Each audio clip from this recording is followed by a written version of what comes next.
Gosto de achar que a Gwen esteja onde estiver se sente feliz por isso. Correção, eu não acho. Eu sei.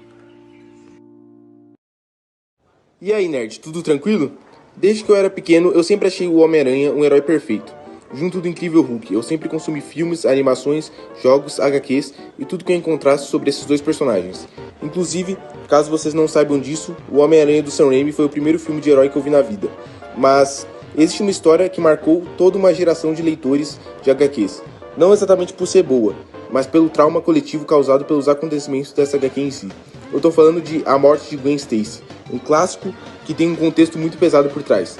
Mas antes eu gostaria de pedir para que vocês me sigam nas minhas outras redes sociais. Eu também posto vários tipos de conteúdo lá, eu posto bastante vídeo. Eu comecei há pouco tempo nessa plataforma, mas vai ser uma grande ajuda. Sem mais enrolação, vamos falar do que interessa. Publicada originalmente em junho de 1973, A Morte de Gwen Stacy, ou nos Estados Unidos como foi chamada A Noite em que Gwen Stacy Morreu, marca o fim da Era de Prata dos quadrinhos. Nessa época, as histórias seguiam um padrão simples. A maioria das histórias publicadas pela Marvel Comics naquela época não tinham muita complexidade envolvida e se resumiam à clássica jornada do herói bonzinho contra o vilão malvado, o clichê de sempre. Acontecia que naquela época, as histórias em quadrinhos não eram algo tão conhecido, principalmente para o público mais maduro, galera. Eles eram voltados para o público infantil, mais infanto-juvenil, esse tipo de coisa. Elas não eram tão voltadas para o público mais adulto, mais maduro. E foi aí que isso mudou em 1973, com a chegada da publicação da revista Amazing Spider-Man número 121 e 122. Mas antes de eu começar falando sobre essa HQ aqui pra vocês, eu gostaria de trazer um convidado aqui pro canal, que é um grande amigo meu e que é o meu primo. Vem aqui, cara.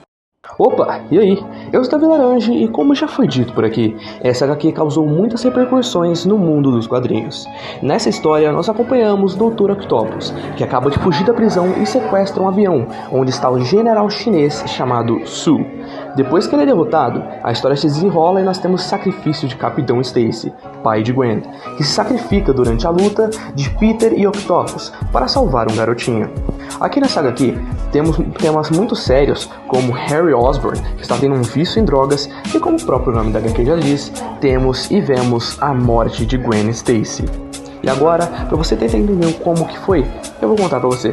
Vamos lá, meu pequeno gafanhoto. O Duende Verde de Norman Osborn acaba descobrindo que Peter Parker é o Homem-Aranha e decide atacá-lo de forma pessoal.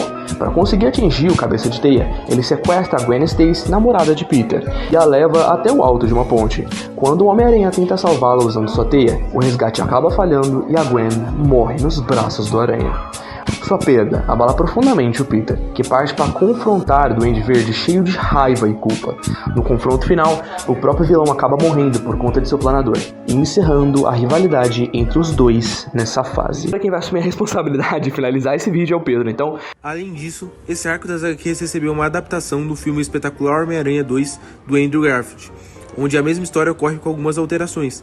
Por exemplo, nesse filme, o Harry Osborn é o Duende Cracudo, o Duende Verde, que nessa realidade foi responsável pela morte da Gwen Stacy.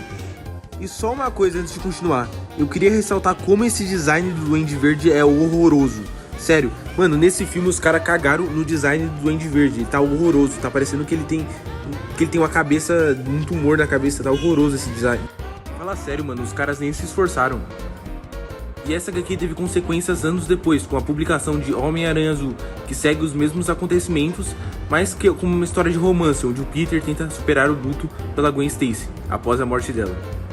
Eu gosto bastante dessa HQ, eu acho ela bem interessante, o fato do Peter estar tentando superar a morte da Gwen Stacy. O traço dela é muito boa, pelo artista Tim Sale, que é um dos meus favoritos, que inclusive fez Hulk Cinza. E eu acho essa HQ muito boa, ela mostra muito bem o luto do Peter pela Gwen Stacy. Mas então é isso, eu espero que vocês tenham gostado do vídeo. Se gostaram, deixem o seu like e comentem alguma coisa aqui, vai ajudar bastante o crescimento do canal. Eu queria agradecer a todos vocês que estão me acompanhando até agora e fiquem com Deus.